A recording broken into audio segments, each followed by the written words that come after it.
Capítulo 10, verso 28, diz assim a palavra de Deus. Jesus quem está dizendo: não temais os que matam o corpo, e não podem matar a alma.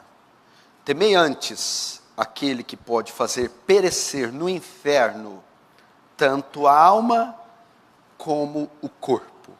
Fecha os olhos, vamos orar mais uma vez. Santo Deus, diante do Senhor eu me rendo. Diante da sua soberania, da sua eternidade, da sua imutabilidade, da sua grandeza, do seu poder. Reconheça minha dependência, minha insignificância diante de ti. Diante do seu amor, graça e misericórdia, eu me rendo. E peço que tu nos fale com poder e autoridade. Traga iluminação, Senhor, às doutrinas bíblicas, as quais o Senhor ensinou e pediu que nós aprendêssemos. Despeja da tua graça sobre esse salão, gloriosa e abundante, abundando sobre todos nós pecadores. Toma mentes e corações cativos e reverentes diante da tua palavra. Ajuda-nos e seremos ajudados. Liberta-nos e seremos livres. Santifica-nos e seremos santos. Salva-nos e seremos salvos. Faz teu reino avançar, bondoso Deus. Nos conforma a imagem do seu Filho. Oh Deus, e receba glória para si. Em nome de Jesus. Amém. Presta muita atenção aqui no que nós vamos falar. Eu gostaria muito da sua atenção nesse momento. É importantíssima a sua concentração para nós não perdermos o foco. Eu vou falar hoje de um assunto que não é muito popular nos púlpitos atuais. Hoje o meu desejo é de compartilhar com vocês sobre a doutrina do inferno, a doutrina da condenação eterna, a doutrina do juízo eterno, a doutrina do inferno. Este aspecto da soteriologia tem sido esquecido dos nossos púlpitos, não tem sido pregado. Esse aspecto da soteriologia, a condenação eterna, tem sido omitido dos púlpitos, conferências, dos livros atuais da igreja contemporânea. Não é um tema popular, não é um tema que conquista a simpatia das pessoas. Mas eu quero dizer que ele é tão bíblico, tão doutrinário, como os demais temas da Bíblia. As pessoas deste tempo perderam de vista, perderam a ideia do que elas foram salvas. Os crentes modernos, os crentes de hoje, perderam a ideia, perderam de vista do que Jesus as resgatou, do que Jesus as livrou. A igreja moderna perdeu de vista do que Jesus veio fazer na cruz, porque ele morreu, ressuscitou e do que ele nos salvou. A maioria das pessoas tem uma ideia hoje que Cristo veio salvá-las de uma vida miserável, que Cristo veio salvá-las das enfermidades, que Cristo veio salvá-las da pobreza. É isso que Cristo veio fazer. Foi por isso que Cristo se encarnou. Foi por isso que Cristo morreu. Porque Ele não é da vontade de Deus que ninguém sofra. Não é da vontade de Deus que ninguém tenha uma vida infeliz. Não é a vontade de Deus a pobreza. Então, Jesus veio ao mundo para aliviar o sofrimento delas. Então, elas vão à igreja, elas se batizam ou supostamente se convertem, tendo em vista isso, que foram livres, que foram salvas do sofrimento. Elas perderam a ideia do que elas foram salvas. Eu quero dizer para você que nós não fomos salvos dessas coisas. Que Jesus não veio morrer na cruz e ressuscitar para nos salvar do sofrimento. Nós fomos salvos da ira de Deus. Nós fomos salvos da condenação eterna. Nós fomos resgatados do inferno. Foi isso que Jesus veio fazer. Então as pessoas perderam a ideia disso. Por essa razão, e por que perderam? Por não se pregar mais essa doutrina. Por não haver um ensinamento sólido, claro, rico, robusto, bíblico, acerca da condenação eterna.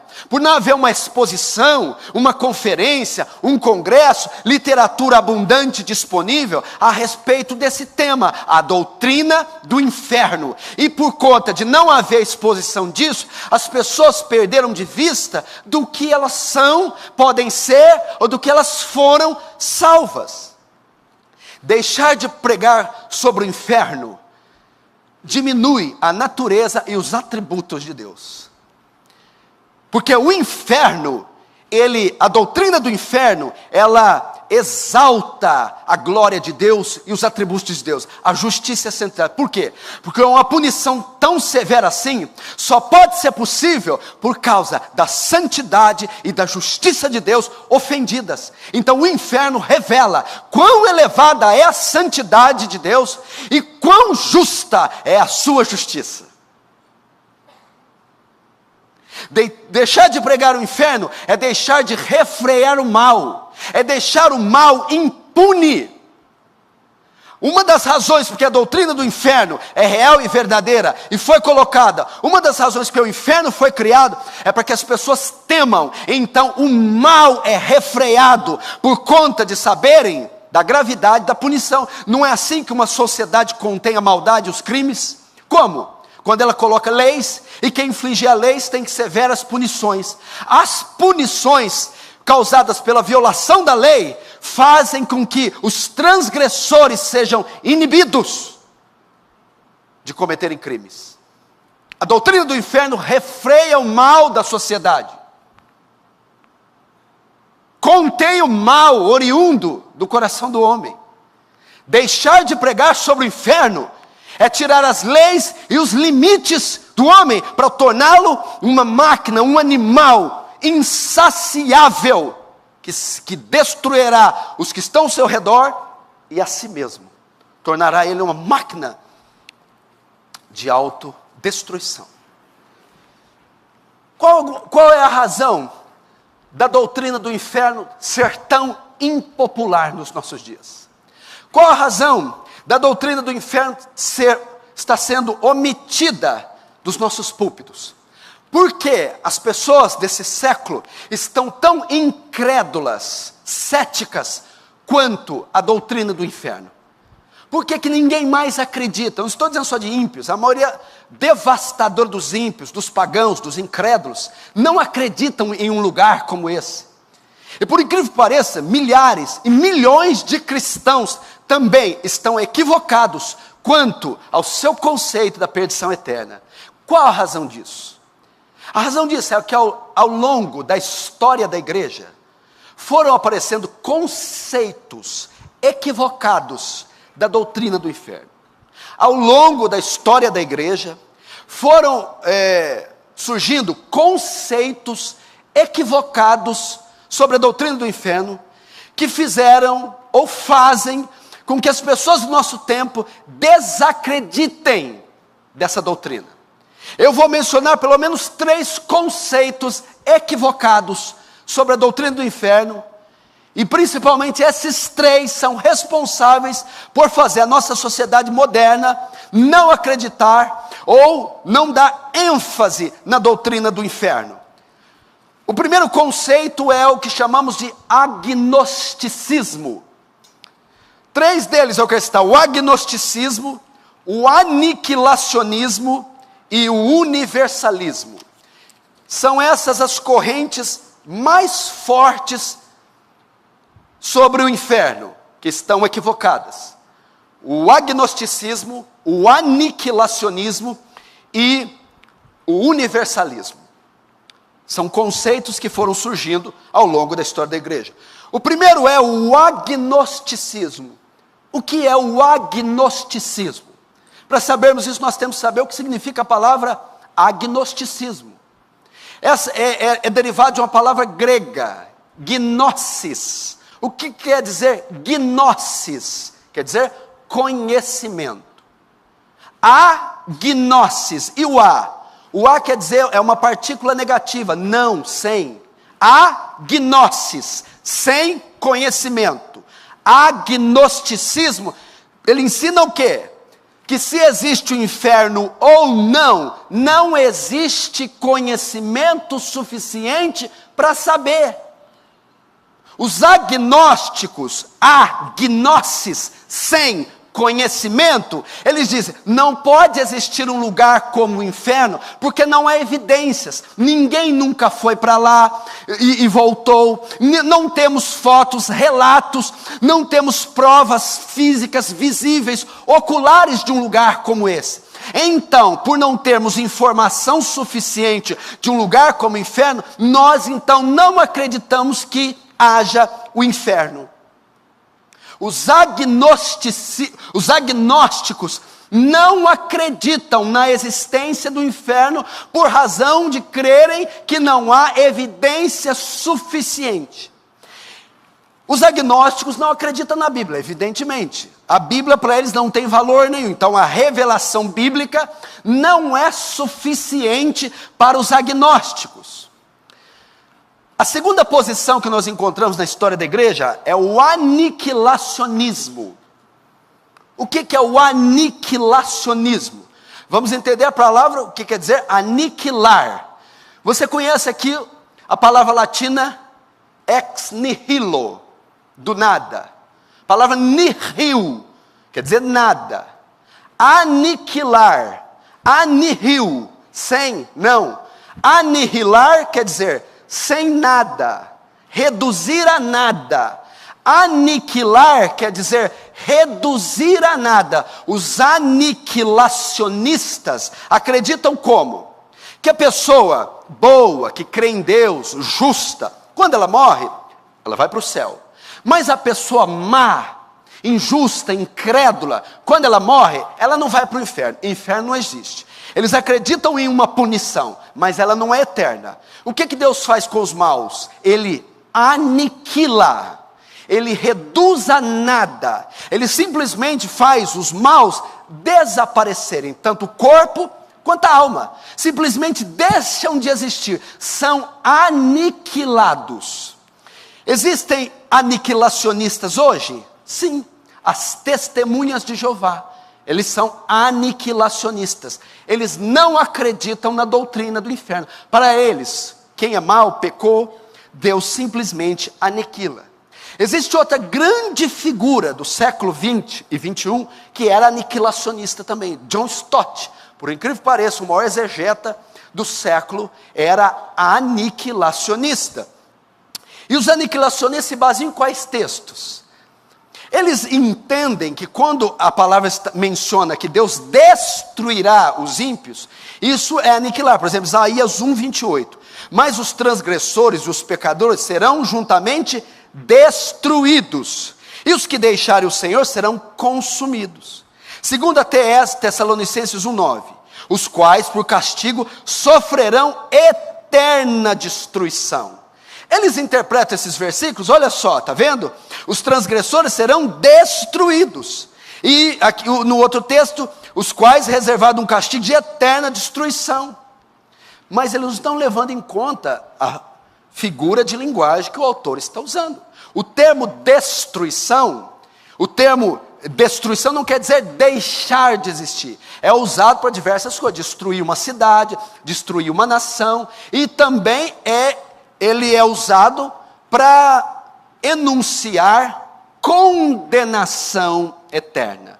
Então os aniquilacionistas creem que o mal será aniquilado, reduzido a nada. A terceira posição na história da igreja, é a mais famosa, a mais comum, é a que está na moda, é o universalismo. O que quer dizer a palavra universal? Quer dizer católico. O que quer dizer a palavra católico? Ela é uma palavra que vem de duas palavras gregas, kata e olos. Kata quer dizer junto, olos quer dizer todo. Todos juntos. O universalismo crê que no final todos estarão juntos no céu. O que é isso? O universalismo ensina que no final dos tempos, Deus não vai condenar ninguém. Ele vai salvar todas as pessoas. Os justos e os injustos. Os crentes e os incrédulos. Os salvos e os não salvos. A doutrina universalista ensina que no final dos tempos, o Senhor restaurará toda a criação e salvará todo mundo. De onde os universalistas tiram essa ideia? De Atos capítulo 3, 19 e 21. Quando Pedro está dando um discurso, ele vai dizer assim: o qual convém que o céu contenha até os tempos da restauração de tudo. É um verbo grego chamado apocatástase. Quer dizer, a restauração de todas as coisas. Os universalistas acreditam que no final dos tempos, quando Jesus voltar, Ele restaurará toda a criação. E inclusive salvará todos os perdidos. Por causa desse verbo grego que está em Atos 3 e em Efésios 1:9. Segundo o seu beneplácito que puser em Cristo, de fazer convergir nele, na dispensação da plenitude dos tempos, todas as coisas, tanto no céu como na terra. Tudo vai convergir em Cristo no final dos tempos. Os universalistas creem de tal maneira isso, que eles creem que até o diabo será salvo. Até o diabo será perdoado, os demônios serão perdoados, os estupradores, o inferno se abrirá, todos serão salvos. Essa é a doutrina que chamamos universalismo. Então, por causa dessas três posições, o agnosticismo sem conhecimento. Não tem conhecimento de inferno, logo o inferno não existe. O aniquilacionismo, Deus é um ser muito bom. Não vai deixar ninguém torrando lá toda a eternidade no inferno. Simplesmente anihila, reduz a nada. E o terceiro, universalismo. No final, vai passar todo mundo. Quem estudou para a prova, quem não estudou, todo mundo vai para o céu. Até Satanás, acredite você ou não.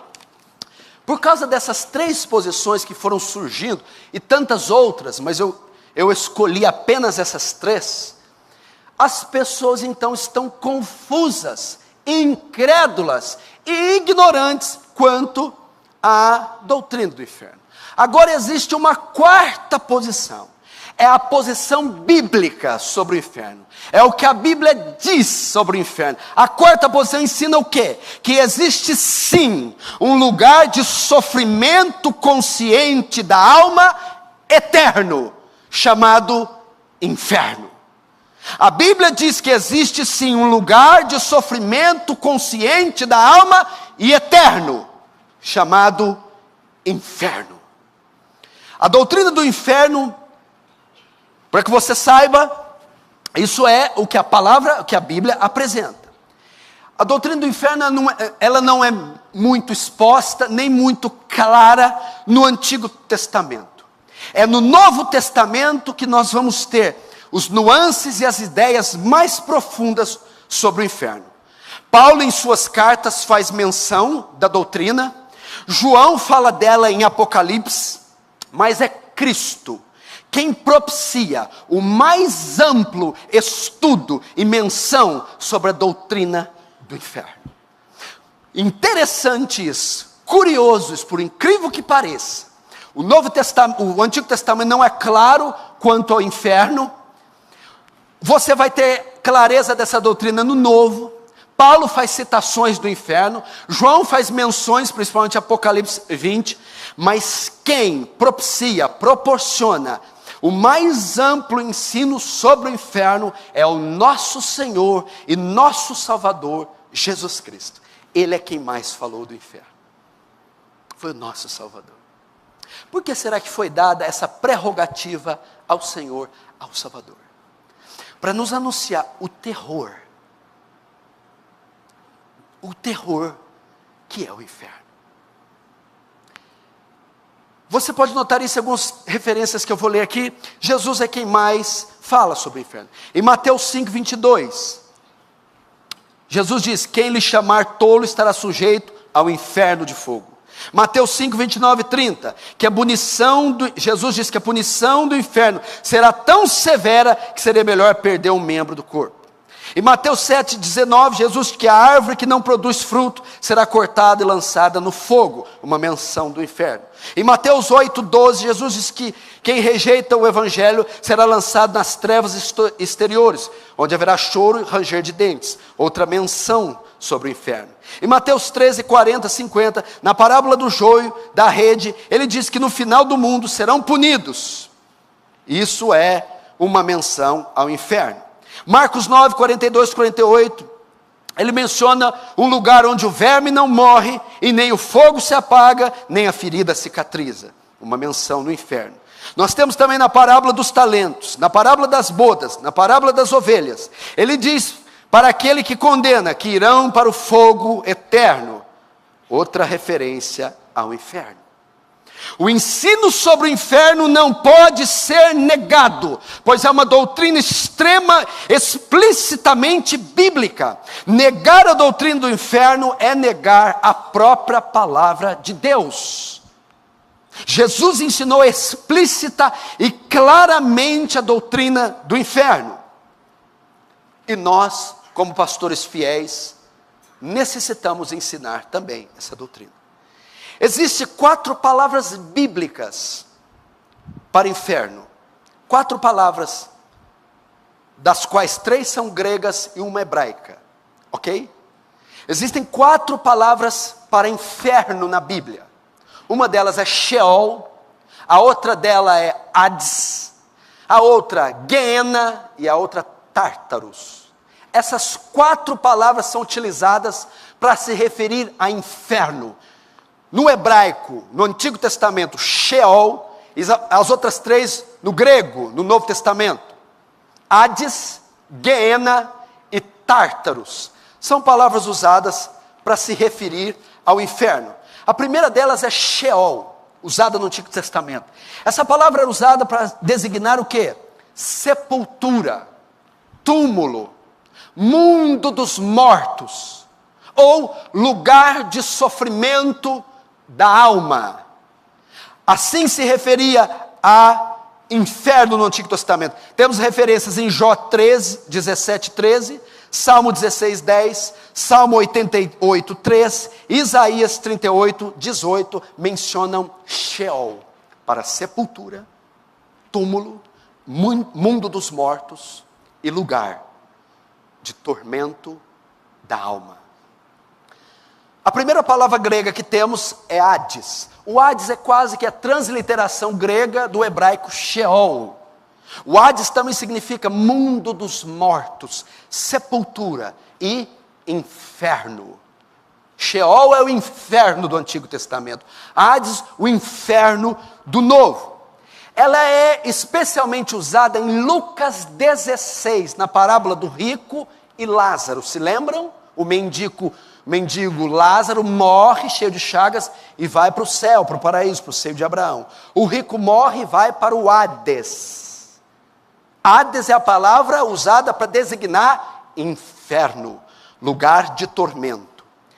Temos a outra palavra também usada, Tártaro, ou Tártaros. Ela é mencionada uma vez só na Bíblia. Ela está na segunda carta de Pedro, capítulo 2, verso 4. O que é o Tártaros?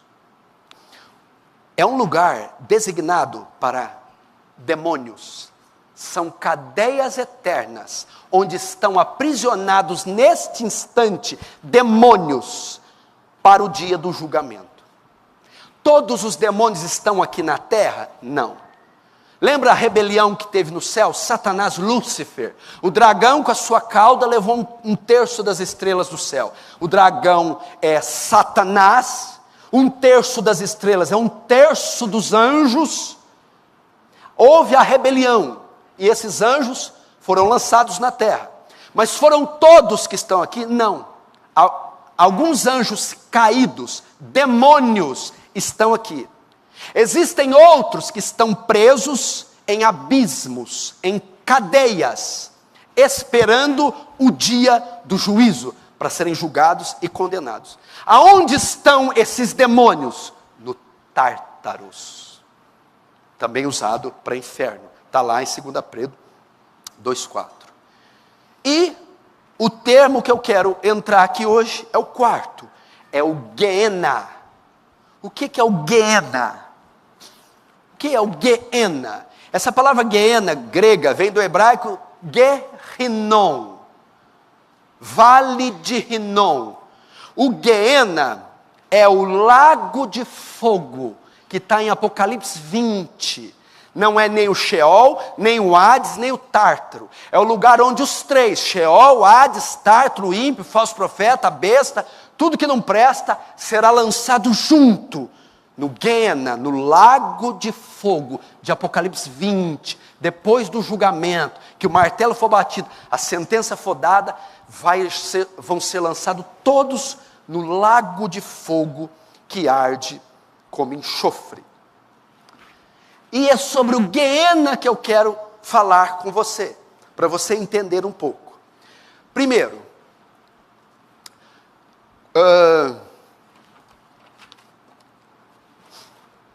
o que acontece com uma pessoa quando ela morre hoje? Para onde ela vai? Para onde vai o corpo? Para onde vai a alma? O crente em Jesus, fiel, crente verdadeiro, morre hoje. Para onde ele vai? O ímpio, se morre hoje, o que acontece com ele? Segundo a Bíblia, é dessa maneira que nós entendemos. O crente em Jesus, ele morre hoje. Para onde ele vai? O corpo dele vai para a sepultura, para o túmulo. Você enterra, ele está lá. A alma dele vai para o céu, no mesmo instante. Ok? O corpo para o cemitério. A alma para o seio de Abraão, para o paraíso, para o céu. Nós não cremos na doutrina do sono da alma. Muitos cristãos carismáticos acreditam que o crente morre e fica dormindo, esperando o arrebatamento ou a volta de Jesus, a ressurreição. Não. Como que eu provo isso? Quando Jesus está na cruz, prestes a morrer, crucificado, do lado esquerdo um ladrão, do direito outro. Aquele que se arrepende, Jesus diz, o ladrão diz, mestre, lembra-te de mim quando entrares no teu reino. Em verdade, verdade te digo, que hoje mesmo estará comigo no paraíso. Essa frase de Jesus derruba muita doutrina e muita ignorância acerca disso. O que quer dizer? Quando Jesus morreu, para onde o corpo dele foi? A sepultura. E para onde a alma dele foi? Para o inferno. Não. Jesus nunca foi no inferno, nunca esteve no inferno, nunca entrou no inferno. Ele criou o inferno, é dono do inferno, tem as chaves do inferno, é senhor do inferno, mas nunca desceu no inferno, nunca entrou no inferno. Ele disse, em verdade vos digo que hoje estará comigo no inferno, no paraíso. O corpo entrou na tumba, a alma subiu para o céu. O ladrão, perdoado, quando morreu, o corpo foi enterrado, a alma entrou no céu. Então, quebra-se a primeira doutrina.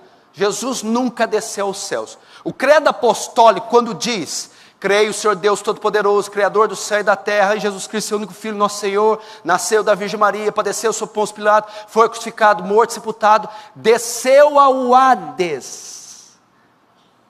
A tradução do latim foi inferno. Mas ele desceu à sepultura. Jesus foi enterrado. É isso que o credo apostólico diz. Jesus foi enterrado. Morreu. Entrou no sepultura. Não quer dizer que Jesus desceu no Hades, inferno. Então o corpo foi na sepultura, a alma entrou no céu. Jesus nunca entrou no inferno. Segundo, a doutrina do sono da alma. Quando morre em Cristo, fica dormindo. Ou que morre também em pecado, fica dormindo, esperando. Haja sono. Imagina quanto tempo que Adão está dormindo. Não, meu querido. Acabou. Você quer outra palavra que quebra isso? Na transfiguração. Moisés apareceu. Moisés e quem? Elias. Elias morreu? Não. E Moisés morreu? Morreu ou não morreu? Então, Moisés, quando aparece na transfiguração, Moisés não estava dormindo. Moisés estava vivo, acordado, estava ali. Não existe sono da alma. Quando morre, imediatamente vai para o céu. O ímpio, o que morre sem Jesus, para onde vai? O corpo, para o caixão, para o túmulo. E a alma? Para o mesmo lugar que o rico da parábola vai. Hades. O que é o Hades? Ranger de dentes, sofrimento, suplício, castigo. Quem morrer agora sem Cristo vai ser enterrado, carbonizado, mutilado, não sei. Mas a alma desce para o Hades, para o lugar de tormento, sofrimento, ranger de dentes. Ok? Quem morre com Cristo, corpo à sepultura, a alma para o céu, para estar com o Senhor. Quem morre sem Cristo, corpo à sepultura, mas a alma para o Hades. Agora, e o Guiena? Para que funciona o Guiena? O Guiena é para ser lançado depois da ressurreição. Mateus capítulo 10, 28 que você leu, diz assim: não temais quem mata o corpo, antes temais quem pode fazer tanto o corpo quanto a alma perecer no inferno. A palavra inferno, para a parábola do rico, é Hades, onde está só a alma. A palavra inferno, para Mateus 10, é Guiena, onde entra a alma e o corpo. Hades, só estão a alma, antes da ressurreição. Guiena, corpo e alma, após a ressurreição. O que é o Guiena? Quando Jesus voltar e ressuscitar os mortos, os corpos dos condenados, dos ímpios, se ajuntarão às suas almas, eles sairão do Hades, Apocalipse 20, deu o mar os mortos que nele havia, deu o mar o inferno. O que fala a palavra ali? O mar traz para fora o Hades, e o ímpio, o falso profeta, a besta, e o Hades é lançado no Guiena, no lago que arde como enxofre. Então o que acontece? Quando Jesus voltar, os justos ressuscitam com corpos glorificados e entram no céu agora, tanto o corpo quanto a alma. O justo está no céu agora, só a alma. O corpo se desfez. Na volta de Jesus, esse corpo vai ser juntado, recomposto e se unir à alma num corpo glorificado. E ele entrará tanto a alma quanto o corpo no céu. O ímpio sairá do Hades e o corpo, esteja onde estiver, se juntará à alma, corpo e alma. Agora serão lançados no Guiena, no lago de fogo. Após o julgamento, entendeu? Os corpos do justo e do ímpio estão nos cemitérios, ou se desfizeram, se apodreceram, viraram cinza. Com a volta de Jesus, ambos vão se recompor, e vão ressuscitar, e se unir, corpo com alma, para um, corpo e alma, ir para o céu, corpo e alma, não mais para o Hades, onde só sofre a alma, mas agora Guiena, lago de fogo, onde é lançado tanto o corpo quanto a alma. O que é Guiena? Por que Jesus usou Guiena para se referir a inferno? Hades é sepultura, mundo dos mortos, lugar de sofrimento. E Guiena? Porque ele tirou, de onde ele tirou essa palavra? Guiena quer dizer Guerrinom, vale de Rinom, vale dos filhos de Rinom. No Antigo Testamento, era um vale, um local, onde eles faziam rituais ao deus pagão Moloque. Eles queimavam os seus filhos, queimavam crianças neste vale de Rinom. Manassés usou esse vale, queimou crianças. O perverso rei Acás usou esse vale, o vale de Rinom. Jeremias veio chamar de vale da matança, Jeremias capítulo 7, isso no Antigo Testamento. Posteriormente, próximo ao Novo Testamento, o vale de Rinom, que está ao sul de Jerusalém, se tornou o lixão da cidade. Então lá naquele vale, naquele precipício, nos tempos de Jesus, a cidade de Jerusalém usava aquele vale para lançar o seu lixo. E esse lixo era incinerado, colocado fogo. É assim que as pessoas resolvem o problema do acúmulo do lixo. E o que se jogava lá no vale de Rinom, local que antigamente Manassés e Acás ofereciam seus filhos, e mais ainda os pagãos faziam cultos ao deus Moloque.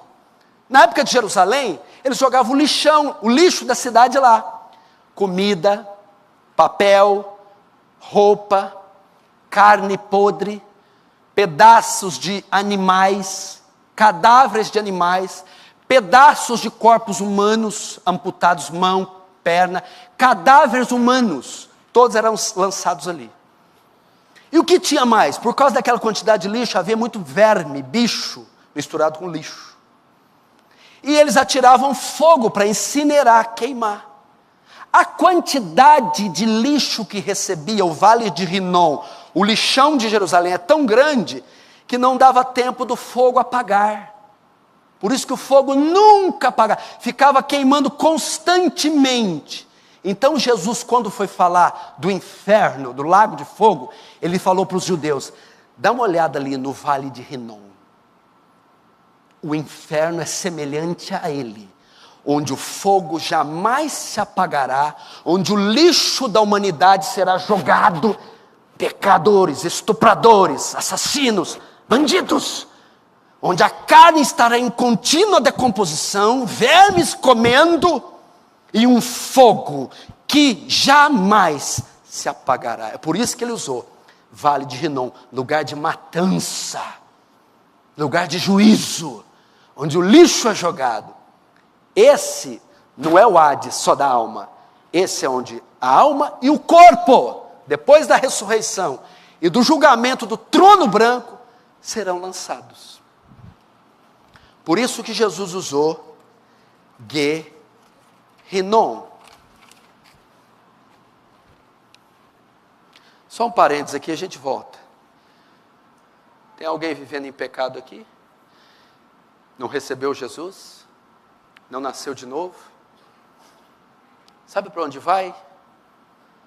Para o lixão do mundo.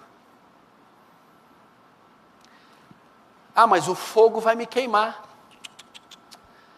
Na ressurreição, tanto o ímpio como o justo recebem corpos indestrutíveis. O ímpio no inferno vai desejar morrer, vai desejar se cortar, se matar, mas ele receberá um corpo indestrutível, que não se consome, apenas é uma máquina de sofrer suplício e juízo.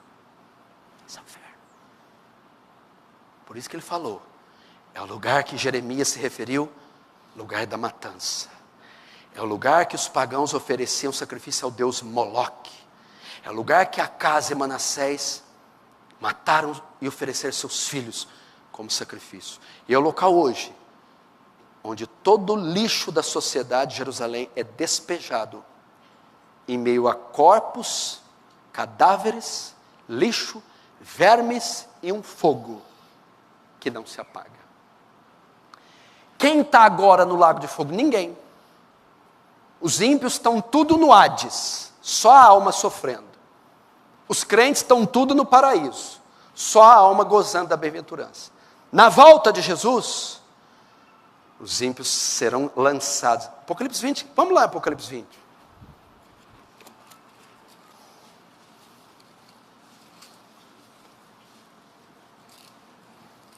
Apocalipse 20, verso 10. Olha isso aqui. O diabo, o sedutor deles, foi lançado para dentro do lago de fogo e enxofre, que é o Guiena, que não é Hades, aqui é Guiena, onde já se encontram não só a besta, como também o falso profeta, e serão atormentados de dia e de noite, pelos séculos dos séculos. Agora olha aqui, o verso 13, Apocalipse 20, 13. Deu o mar os mortos que nele estavam, a morte e o além entregaram os mortos que nela viviam, e foram julgados, um por um, segundo suas obras. Então, olha só, então a morte e o Hades foram lançados para dentro do lago de fogo, para o Guiena. Então esta é a segunda morte, o lago de fogo. E se alguém não foi achado escrito no livro da vida, esse foi lançado para dentro do Guiena. Então notem, o Hades que estão as almas ímpias hoje, no dia do julgamento, juntamente com as almas, será lançado no Guiena, no lago de fogo. O mar vai dar os mortos. Ressuscitarão Stalin, Hitler, Mussolini, todos os bandidos, fascínoros, incrédulos, ateus, desviados, perdidos, serão vomitados. O Hades trará a eles a vida, à tona, e eles serão lançados, junto com os corpos, no inferno. Vamos agora ver algumas características do inferno. Quer saber como é o inferno? Como é o inferno? Como são suas dependências? Vamos ver algumas características do inferno. Lucas capítulo 16.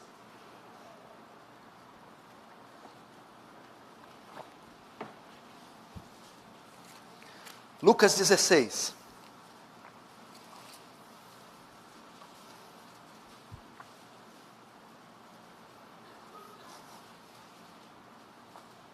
Verso 19, Lucas 16, 19 diz assim: Ora, havia certo homem rico que se vestia de púrpura de linho finíssimo, e que todos os dias se regalava esplendidamente. Havia também certo mendigo chamado Lázaro, coberto de chagas, que jazia à porta daquele, e desejava alimentar-se das migalhas que caíam da mesa do rico, e até os cães vinham lamber-lhes as úlceras. Aconteceu morrer o mendigo e ser levado pelos anjos para o seio de Abraão. Morreu também o rico e foi sepultado. No inferno, estando em tormentos, levantou os olhos e viu longe Abraão e Lázaro no seu seio. Então, clamando, disse: Pai Abraão, tem misericórdia de mim, manda Lázaro que molhe em água a ponta do dedo e me refresque a língua, porque estou atormentado nessa chama. Disse, porém, Abraão: Filho, lembra-te que recebeste os teus bens em vida, e Lázaro igualmente os males. Agora, pois, aqui ele está consolado e tu em tormentos. Além de tudo, está posto um grande abismo entre nós e vós, de sorte que os que querem passar daqui para vós outros não podem, nem os de lá passar para nós. Então replicou: Pai, te imploro que manda minha casa paterna. Até aí. Presta atenção, olhe para mim. É uma parábola que Jesus contou de dois homens morrendo. Lázaro e o rico. Lázaro, o mendigo, morre e vai para o céu. O rico morre e vai para o inferno. E aqui Cristo dá umas características do inferno. Aqui a palavra usada para o inferno é Hades. Mas é o mesmo conceito que vai haver no Guiena. Só vai mudar que ele vai receber um corpo. Vamos ver algumas características do inferno. Primeiro, verso 23. No inferno estando em tormentos. Primeiro, você tem que entender que há conceitos que acham que o inferno é um lugar para estar isolado. Apenas isso. O inferno, a punição do ímpio, vem em forma de sofrimento. O inferno não só um lugar de isolamento, de exclusão, não é só aniquilação, é um lugar para o ímpio sofrer, sofrimento. Notem que ele usa o termo ainda no plural, sofrimentos, uma bateria de juízos. Uma bateria de punições, juízos. O inferno é um lugar de sofrimento. Veja só Apocalipse 20, 10. E o diabo que os enganava foi lançado no lago de fogo e enxofre, onde então a besta e o falso profeta de dia e de noite serão atormentados. atormentados. Ninguém vai no inferno para passear, beber um suco. Eles serão de dia e de noite atormentados. Lugar de tormentos. Quando usa lago de fogo e enxofre, você pergunta, pastor, é fogo literal no inferno? É fogo que risca com fósforo e isqueiro? Eu não sei ao certo se é assim, mas a ideia de fogo e enxofre, o enxofre é um componente químico do ácido. É para dar ideia de dor, queimação, queimadura, tormento, aflição, fogo.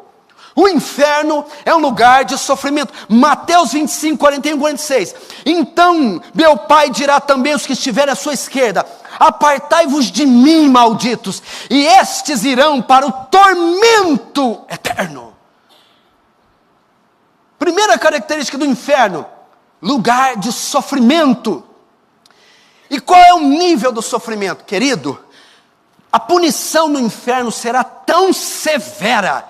Olha os termos que Jesus usa para nos prevenir do inferno. Mateus 18, 6. Mas qualquer que escandalizar um destes pequeninos que crê em mim, melhor lhe fora que pendurasse ao pescoço uma pedra e submergisse a profundeza do mar.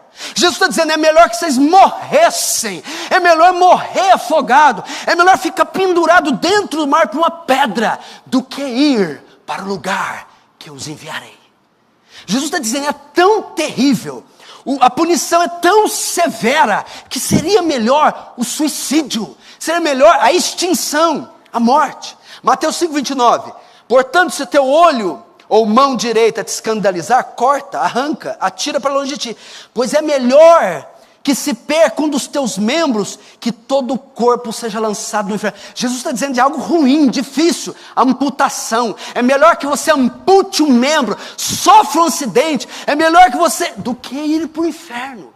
Jesus está dizendo que a punição é tão severa, tão inimaginável, que ele compara morte, suicídio, amputação, coisas terríveis, como pequenas, perto do que vai vir. O inferno é algo de punição severa. Severa, meu irmão. Está divertindo? É melhor que você fosse picoteado, cego, paralítico, do que entrar nesse local. Segunda característica do inferno, é uma das mais terríveis. 24. Então, clamando, disse: Pai Abraão, tem misericórdia de mim, e manda Lázaro que molhe em água a ponta do dedo e me refresque a língua. Aí o que Jesus responde na parábola? Não tem jeito, não pode. A ideia é que é o quê? Ele está sendo tão atormentado pelas chamas, que ele está pedindo que molhe a ponta do dedo na água e põe na ponta da língua. O sofrimento é tão intenso, a sede é para tipificar as chamas tão quentes, flagelando tanto que ele queria uma gota de água na ponta da língua. O que eu aprendo? Segunda característica do inferno: a ausência total do alívio da dor. Não haverá alívio para a dor. Não haverá alívio para a dor. Veja só, quando você quebra um fêmur, faz uma cesariana, extrai um dente, tem uma cólica renal, uma queimadura, uma fratura, um capotamento, e você é submetido a dores agonizantes, que você passa noites sem dormir, antibiótico, anti-inflamatório, morfina, a sua mente está condicionada, vai passar, o osso vai colar, vai cicatrizar, logo começa a vir o efeito do remédio, 10 dias, 15, até 20, pode durar 30, passou. No inferno, não haverá um segundo sequer, onde vocês terão alívio da dor. Não há uma gota de água para refrescar a língua. Veja só que coisa terrível. Apocalipse 14, 10, 11, olha. Também este beberá do vinho da ira de Deus, que se deitou sem mistura no cálice da sua ira, e será atormentado com fogo e enxofre, diante dos santos anjos, diante do Cordeiro. Olha essa frase: e não tem repouso, nem de dia e nem de noite, os que adoram a besta e a sua imagem, aquele que recebe o seu sinal. Não tem repouso, nem de dia, nem de noite. Primeira característica do inferno: sofrimento inimaginável. Segundo, ausência do alívio. Não haverá alívio para a dor. Terceiro, verso 25. Lembra-te, porém, Abraão, disse, porém, Abraão, filho, lembra-te que recebeste teus bens em vida, e Lázaro igualmente os males. Agora, pois, aqui ele está consolado e tu em tormentos. Terceiro, lembra-te. Lembra-te. Lembra-te. Onde está o rico? No inferno. Aí Abraão fala para ele: lembra-te. A memória não será tirada no inferno. É um estado de sofrimento consciente da alma. Se estiver alguém aqui essa noite que vai para o inferno, vai se lembrar deste culto. A memória não será tirada. A consciência não será. Você vai lembrar da mãe, do pai, dos tios, dos cultos, da palavra, da cruz, do evangelho, dos cultos que você fechou o coração, dos seus pecados, das oportunidades que você rejeitou, do chamado que você não ouviu.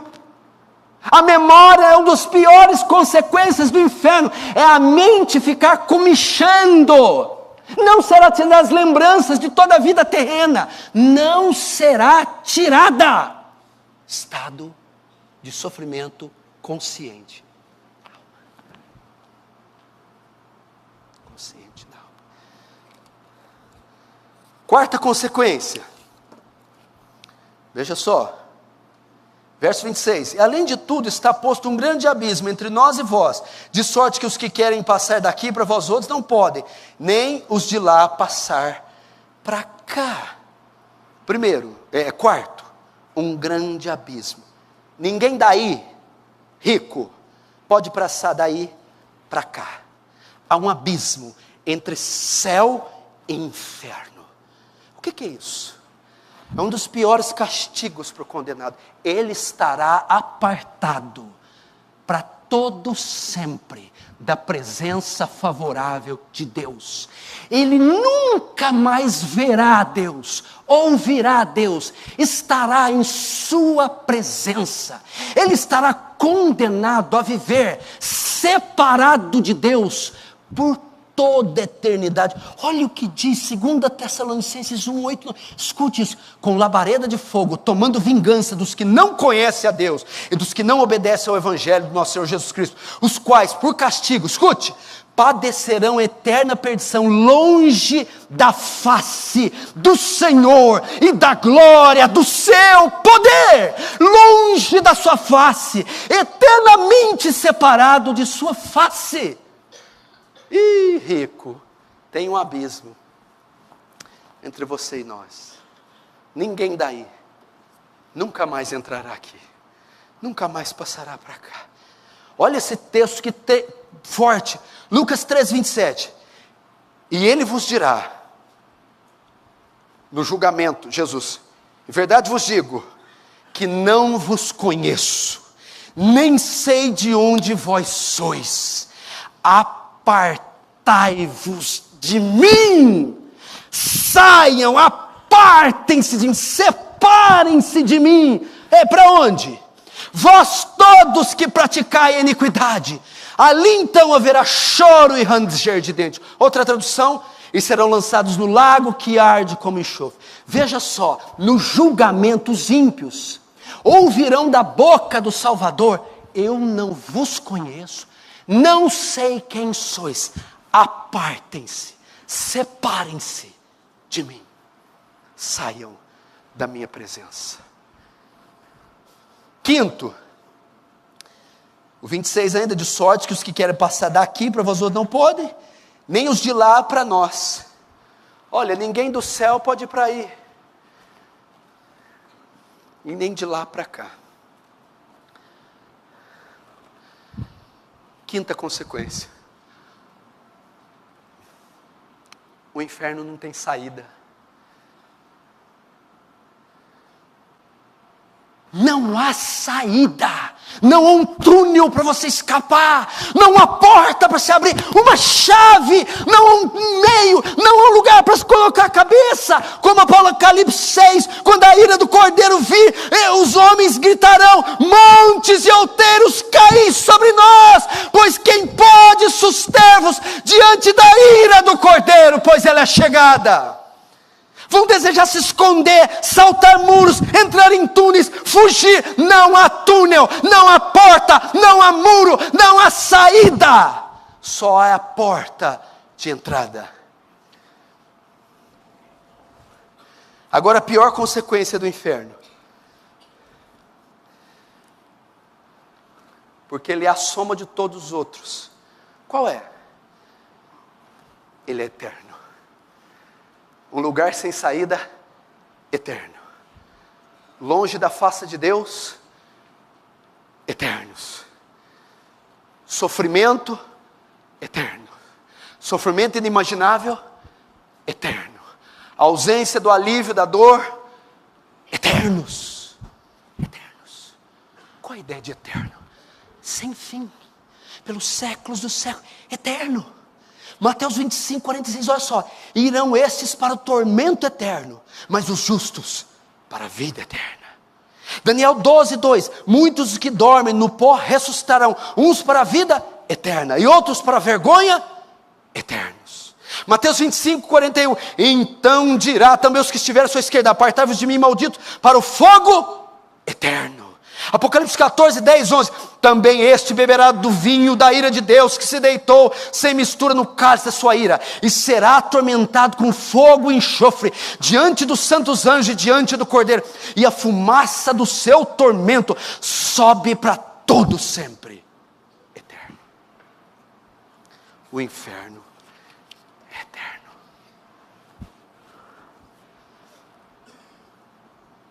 Eterno.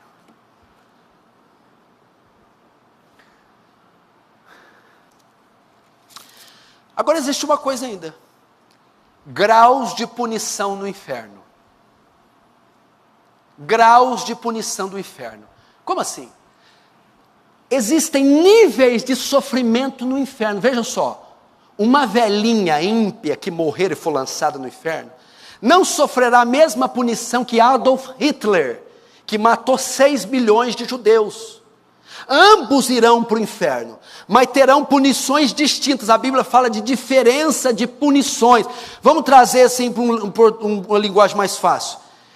Hitler vai ficar num lugar mais quente no inferno que a velhinha. Hitler, que é mais mau, vai ficar numa ala mais funda, nas galés, nos escombros do inferno. Então a Bíblia fala de categorias, graus de punição no inferno. Onde está isso? Olha só. Lucas 12, 47, não precisa abrir, eu vou ler rápido. Aquele servo, porém, que não conheceu a vontade de seu senhor, e não se aprontou, nem fez segundo a sua vontade, será punido com muitos açoites, ok? Aquele, porém, que não soube sua vontade do seu senhor, e fez coisas dignas de reprovação, levará poucos açoites, porque ao que muito foi dado, muito será cobrado. Entendeu? O que está dizendo? No inferno as pessoas serão punidas à luz do conhecimento que possuíam. Então os incrédulos, os ignorantes, aqui já dá margem para mostrar que a ignorância não salva ninguém.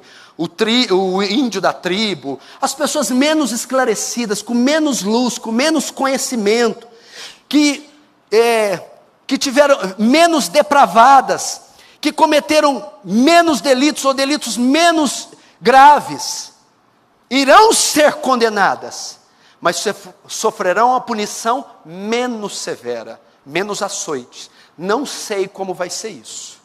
E as pessoas que receberam mais capacidade, mais inteligência, intelecto, conhecimento da verdade, até ouviram o Evangelho, mas usaram todo o conhecimento para o mal, essas receberão punição mais severa no inferno. Então é como se fosse, vamos dizer, numa prisão. Alguns ficarão numa prisão com alguma regalia, nas dependências centrais do presídio, e outros ficarão nas catacumbas dos presídios. Segurança máxima, com menos regalia, com mais sofrimento. Essa é a ideia que Jesus diz. Por exemplo, Marcos 12:40, dizia ele: guardai-vos dos escribas, os quais devoram as casas das viúvas. Estes sofrerão juízo muito mais severo. Por quê? O escriba tem um conhecimento maior. E se ele transgride a lei, a punição dele é mais severa. Haverá graus de sofrimento no inferno. Último, quem entrará no inferno? Quem estará lá? Quem entrará? Apocalipse 21:8. Quanto, porém, aos covardes, aos incrédulos, aos abomináveis, aos assassinos, aos impuros, aos feiticeiros, aos idólatras e a todos os mentirosos, a parte que lhes cabe será o lago que arde como enxofre, a saber, a segunda morte. João, ele lista aqui algumas categorias de pessoas que entrarão no inferno. Vamos ouvir rapidamente. Quem estará no inferno? Quem irá para lá? Primeiro, os covardes.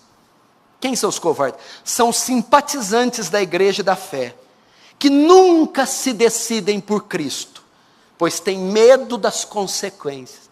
É aquele que nunca se batiza, nunca se decide, nunca professa sua fé, nunca se converte. O covarde ou tímidos. Segundo, incrédulos. Aqueles que se recusam a aceitar a mensagem do Evangelho. Recusam-se a crer em um único Deus, em um único caminho, que é Jesus. Os incrédulos. Segundo, os abomináveis. Terceiro, quem são esses? Os que vivem uma vida absolutamente oposta aos mandamentos. Estes estão saturados pelo mundo, cometem toda sorte de abominação. Pedofilia, assassinato, coisa hedionda. Os abomináveis estão tão saturados do mundo, esses irão para o inferno. Assassinos, todo aquele que tira a vida de outro, aquele que mata inocentes, e como Jesus diz, aquele que tem ódio pelo próximo, que a Bíblia diz, que quem odeia o seu irmão é assassino, e sabemos que nenhum homicida tem parte nele a vida eterna. Sexto, os impuros. O que é isso? Qualquer impureza de ordem sexual, prostituição, orgias, os impuros, todos esses envolvidos nesses tipos de pecados, irão para o inferno. Sétimo, feiticeiros, envolvidos em magia negra, ocultismo, invocação de mortos, uso de drogas, rituais de ocultismo, irão para o inferno. Sétimo, os idólatras. Quem são os idólatras? A adoração de qualquer objeto ou pessoa que não seja Deus. Idólatra aqui não é só que adora imagem, é qualquer um que põe no seu coração um lugar que só Deus pode ocupar. Idolatra marido, idolatra casamento, idolatra namoro, idolatra carro, idolatra emprego, idolatra ministério, idolatra pastor, ídolo, aquele que tem ídolos. Adoração de qualquer objeto ou pessoa que não seja Deus. E último, todos os mentirosos, tudo que contraria a verdade da Escritura, falsidade, mentira. Aquele que vive uma mentira, que conta mentira, que vive numa falsidade, esse não herdará o reino dos céus, irá para o inferno. Meu irmão, essa é a doutrina do inferno.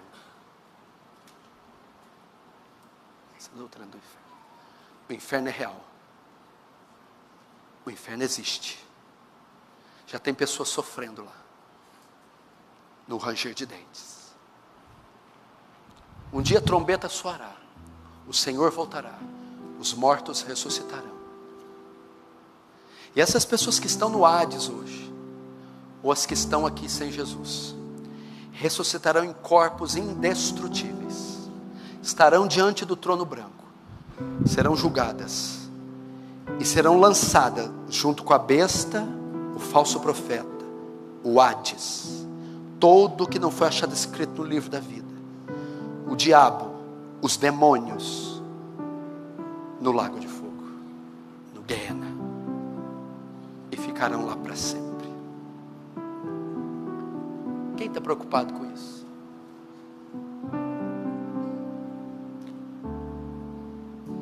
Quem está preocupado com isso? Jesus fala assim, ó: louco! Amanhã pedirão a tua alma. O que tens preparado? Para quem será? Jesus está dizendo, você pode morrer agora. Como vai estar a sua vida? Pastor, como eu escapo desse local?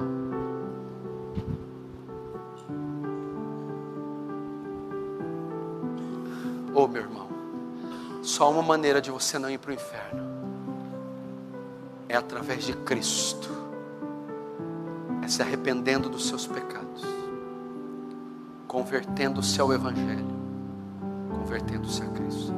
Não importa a quantidade de vezes que você já veio nessa igreja, a quantidade de bem que você faz, de cestas básicas que você doa. A salvação não é pelas obras, ela não é meritória. Tudo que você... Por isso que eu tenho ódio daquela música, restitui, eu quero de volta o que é meu. A única coisa que é seu é o lago de fogo, é a ira de Deus.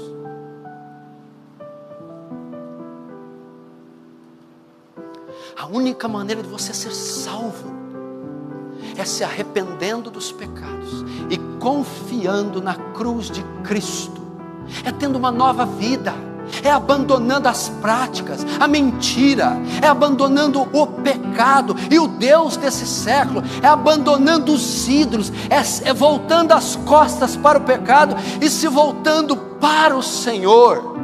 É crer, meu irmão, que Cristo é a sua justiça, que Ele morreu como um sacrifício substitutivo em seu lugar, que Ele levou sobre Ele e sobre o madeiro os seus pecados, que Ele pagou pelos seus pecados, sofrendo a santa, violenta ira de Deus, satisfazendo assim a justiça divina.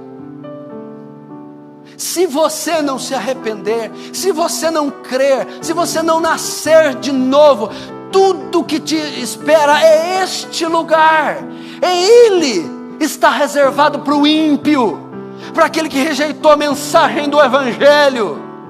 Mas essa noite eu convido você e todos que me veem, olhe para Cristo, olhai para mim vós e todos os termos da terra, e sereis salvos. Olharam para Ele e foram iluminados, e os seus rostos não foram confundidos. Eu, quando for levantado, todos atrairei a mim. Meu irmão, olhe para Jesus, Ele vai atrair. Assim como Moisés ergueu a serpente no deserto, assim importa que o Filho do Homem seja levantado. É Cristo. Você tem algum parente? Leve Cristo a Ele. Essa aqui é uma das principais razões de nós evangelizarmos. Não tem motivação nenhuma para evangelizar. Agora você tem. É desse lugar que você vai salvar sua mãe, é desse lugar que você vai salvar teus filhos, é desse lugar que você vai salvar seu pai, é desse lugar que você vai salvar seu marido. Essa é a maior motivação para evangelizar, resgatá-los, salvá-los da ira vindoura. E eu quero convidar você. Tem pessoas aqui que são simpatizantes do Evangelho, outros aqui são apenas religiosos, como os escribas versados. Maior condenação haverá para você, tanto sermão ouvido, tanto livro lido, tanta mensagem, tanto vídeo. E Jesus diz que maior castigo vai ser dado, porque o que muito foi dado, muito será cobrado. Será possível que você precisa ir para o inferno? Será possível que você não pode recebê-lo hoje? Meu irmão, eu não